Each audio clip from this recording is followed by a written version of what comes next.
उसने सारा दिन घर पर ही गुजारा था। राहत खाला ने नाश्ते और दोपहर वगैरह के खाने की बाबत पूछा था, मगर उसने इनकार कर दिया। कमरे की अबतर हालत देखकर उसने सामान समेटने की कोशिश पर गुस्से और बेजारी भरे लहजे में कहा, राहत खाला रहने दो।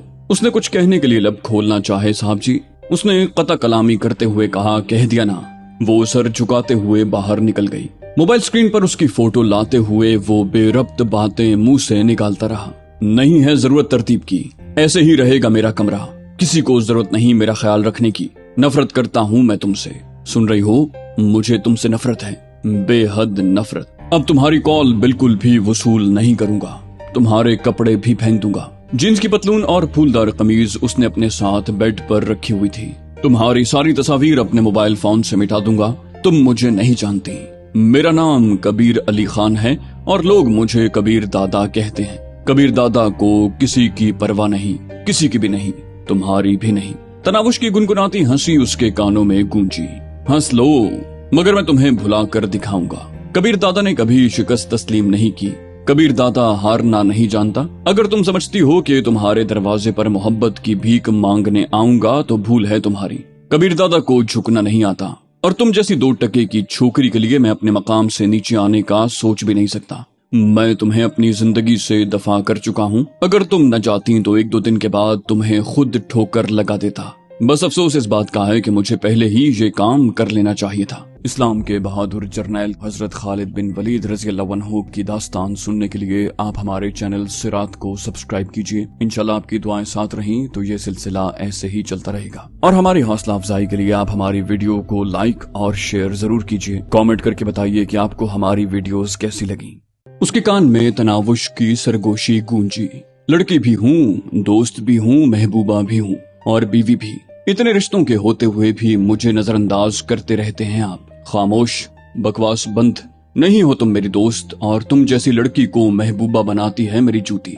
बड़ी आई कबीर दादा के दिल में जगह बनाने। मोबाइल आंखों से दूर करते हुए उसने एक तरफ रखा और आंखें बंद कर दी। हंसती मुस्कुराती तनावुश झट से उसकी आंखों के सामने आन थमकी। वो कुछ गुनगुना रही थी, शायद उसे सुलाने की कोशिश कर रही थी। कबीर दादा के सांस बोझल होने लगे। जाने कितने घंटों से वो सो नहीं सका था। नींद में वो उसके साथ अटकेलियां करती रही, वैसे ही शोखी और शरारत भरे अंदाज में। वही मोहब्बत और चाहत और खुलूस से लबरेज रवैया। इसी तरह अपना आप उस पर निछावर करने के लिए तैयार। पहले की तरह उसका ख्याल रखने वाली। आंखें खुलने पर उसे ख्वाबगाह में अंधेरा छाया नजर आया। जागते ही ख्वाब के खूबसूरत मनाजिर उसकी आंखों में घूम गए। कहाँ चली गई हो तनाफुश? आ जाओ ना, मैं हारा और तुम जीती। बस कर दो, अब बर्दाश्त खत्म हो गई है। तुमसे दूर तुम्हारे अलावा नहीं रह सकता। तुम जो कहोगी वही करूंगा। तुम कहती थी कि तुम्हें चंदा, गुड़िया और जानू कहूँ, आ जाओ यही कहूंगा। तुम मेरी गोद में लेटना चाहती थी, कसम से पूरी रात मैं गोद में लेकर बैठा रहूंगा। मेरे साथ शॉपिंग पर जाने की ख्वाह थी, जब भी कहोगी ले जाऊंगा। मेरे हाथ से पहला निवाला खाने की ख्वाहिश थी, वादा करता हूँ पूरा खाना अपने हाथ से खिलाऊंगा।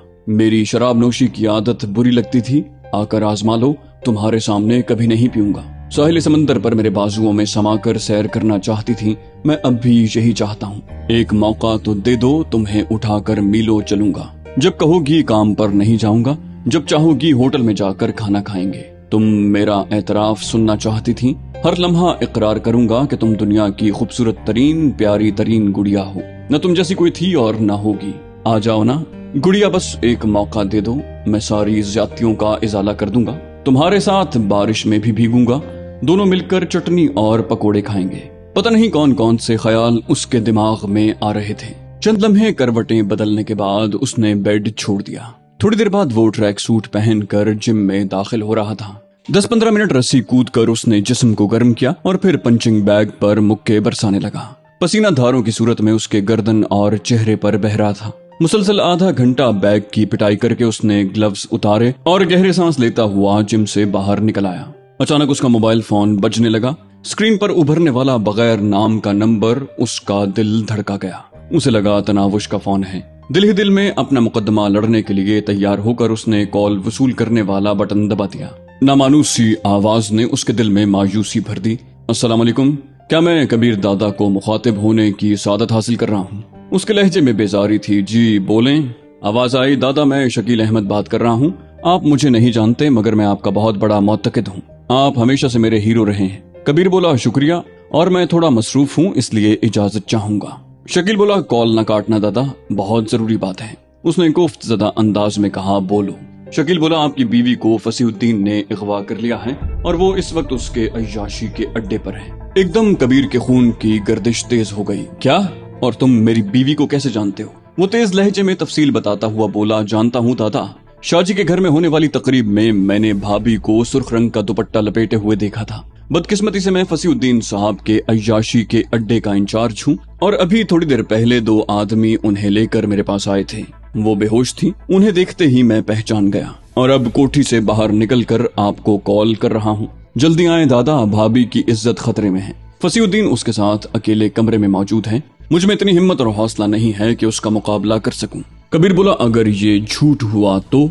शकील बोला दादा ये तहकीकात का वक्त नहीं है। मैं जानता हूँ आप डरने वाले नहीं हैं। मेरी गलत बयानी से शायद आपको उतना नुकसान न हो, लेकिन मेरे सच्चे होने पर जैसा कि मैं हूँ, अगर आपने जल्दी से इकदाम न किया तो शायद सारी उम्र पछताते रहें। कबीर बोला पता बताओ। उसके लहजे में आग की सी तपिश थी। शकील ने फौरन मतलूबा कोठी का पता दोहरा दिया। राब्ता मुनक़ता करते हुए वो बाहर की तरफ भागा। अजीम गाड़ियां निकालो।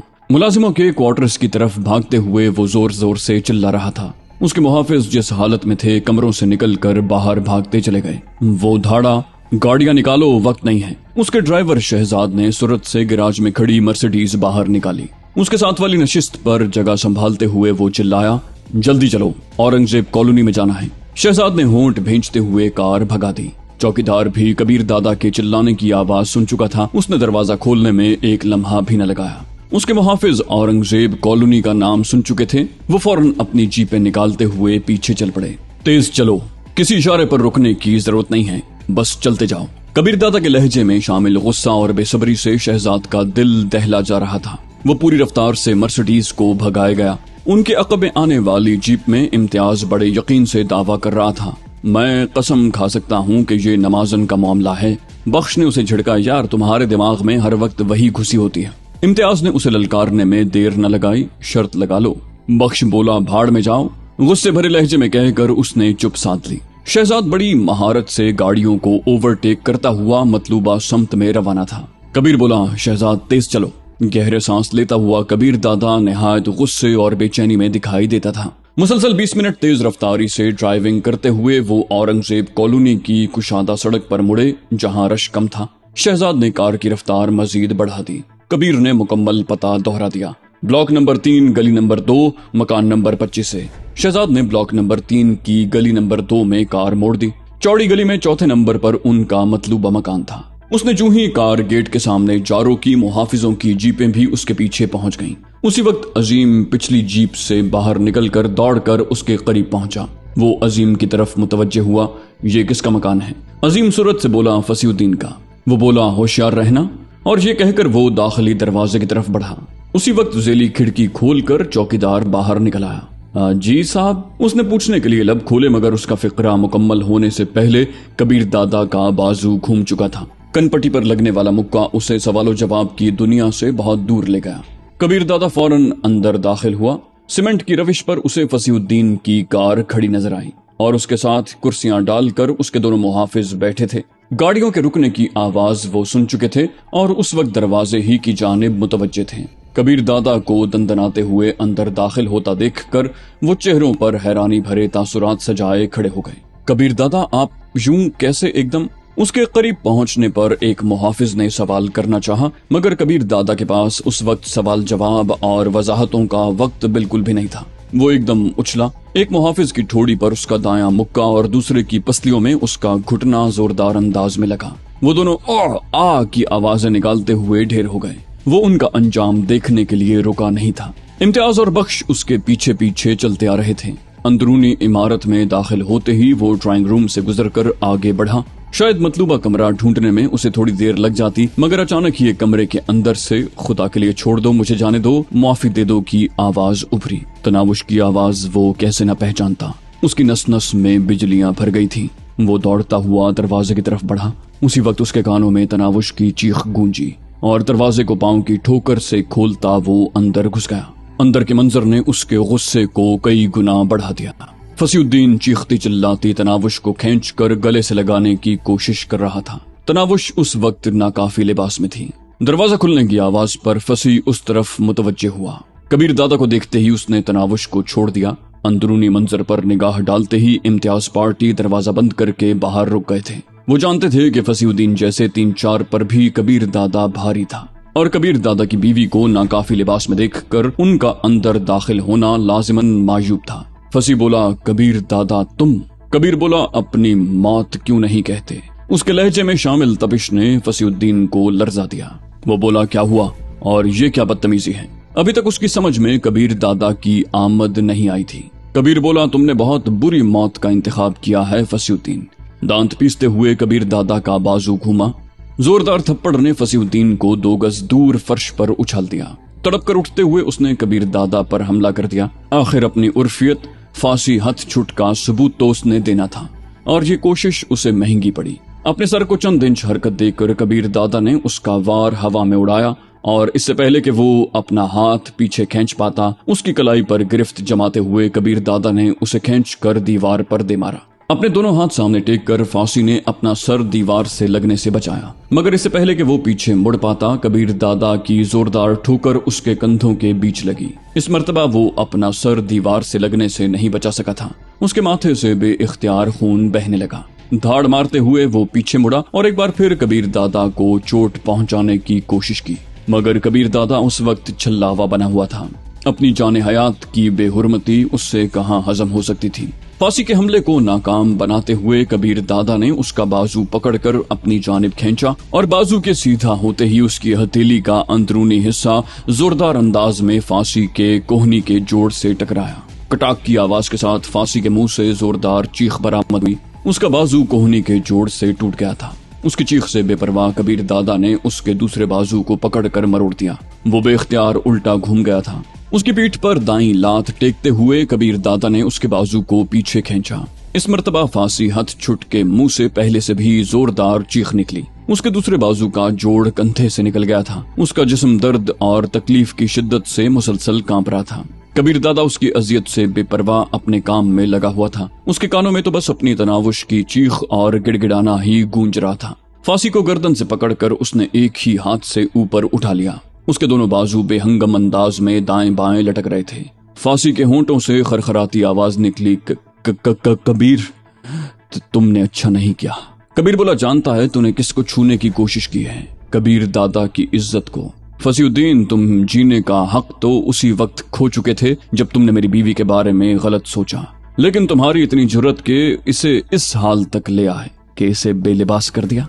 ये कहते ही कबीर दादा ने दूसरे हाथ की 2 उंगलियां सीधी करके अकड़ाते हुए एकदम फसीउद्दीन की आंखों में घुसेड़ दी। उसके मुंह से खरखराती चीख बरामद हुई और कबीर दादा ने उसके गले पर दबाव बढ़ा दिया। उसके पांव जोर जोर से हिलने लगे और फिर वो साकित हो गया। चंद लम्हे पहले एक बेबस हव्वाजादी की चीखों और आहुजारी से लज्जत कशीद करने वाला इबरतनाक अंजाम से 2-4 हो गया।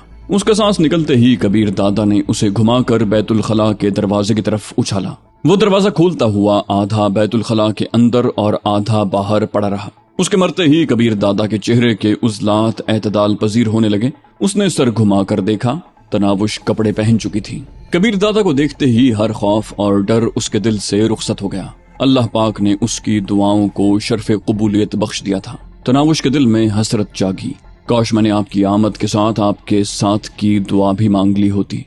कबीर दादा को अपनी जानिब मुतवज्जे देखकर उसने सर झुका लिया। कबीर दादा की समझ में नहीं आ रहा था कि उससे क्या बात करे। बस उसके अंदर एक शिकवा करती सोच उबल रही थी। देख लिया मुझसे दूर जाने का अंजाम। अकेली लड़की के साथ ये दरिंदे ऐसा सलूक करते हैं। मेरे लिए नहीं तो अपनी हिफाजत के लिए तुम मेरे साथ रह सकती थी। दूसरी जानिब तनावुश के दिल में शोर बपा था। देख लिया खुद से दूर करने का अंजाम। कैसे बेइज्जत और ख्वार हो रही हूँ। एक जालिम ने कितना रुलाया और सताया है। अगर अपनी मुलाजिमा बनाकर ही रख लेते तो कोई अपना गंदा हाथ तो मेरी जानिब न बढ़ाता। कबीर बोला, चलो। वो मुख्तसरन कहता हुआ बाहर की जानिब मुड़ गया। उसके सामने आते ही वो खुद को बेबस सा महसूस कर रहा था। उसका इरादा एकदम अपनी सास से बात करने का हो गया था। शायद वो जहां दीदा औरत तनावुश की मुश्किलात को समझते हुए उसे कबीर दादा के साथ जाने पर मजबूर कर देती। तनावुश सर पर दुपट्टा ठीक करते हुए उसके पीछे चल पड़ी। रह रहकर उसके होंठ कबीर दादा से बात करने के लिए लरसते। मगर फिर वो रुक जाती। क्या मालूम वो उसे झिड़क देता या धुतकारते हुए दफा हो जाने का कहता।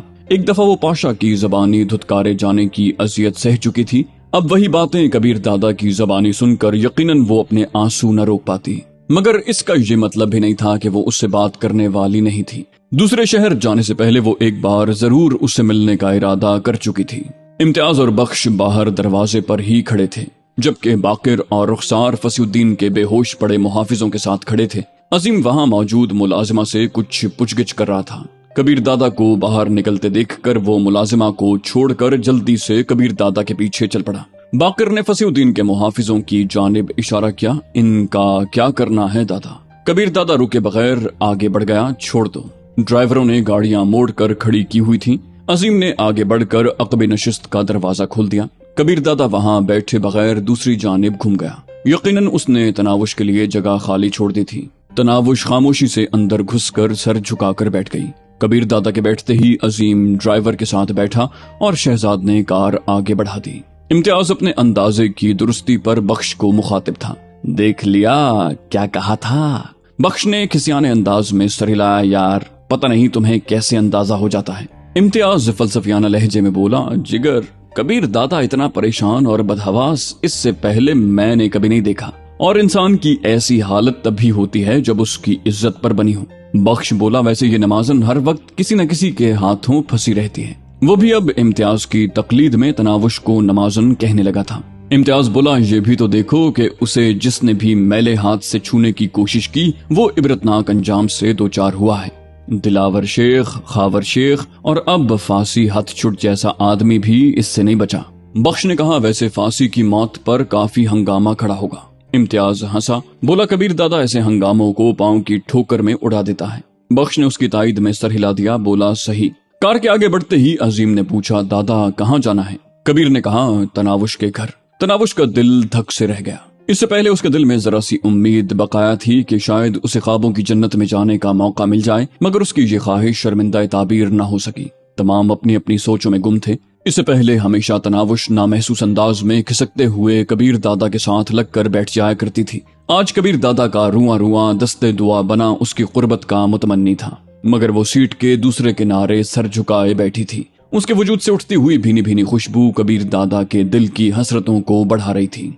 तनावुश के घर तक वो खामोश बैठे रहे। वो कोशिश के बावजूद उससे कोई बात न कर सका और न वो चाहते हुए अपने दिल का हाल बयान कर सकी थी। तनावुश के घर के सामने कार रुकते ही वो नीचे उतरते हुए बोला, तुम लोग यहीं इंतजार करो। उसकी देखा देखी तनावुश भी नीचे उतर गई। दरवाजे के पट में झर्री देखकर वो दस्तक देने का इरादा तर्क करके दरवाजे को धकेलता हुआ अंदर घुस गया। तनावुश भी उसके पीछे दाखिल हो गई, मगर उसे कबीर दादा के अपने घर में दाखिल होने की हैरानी जरूर हो रही थी।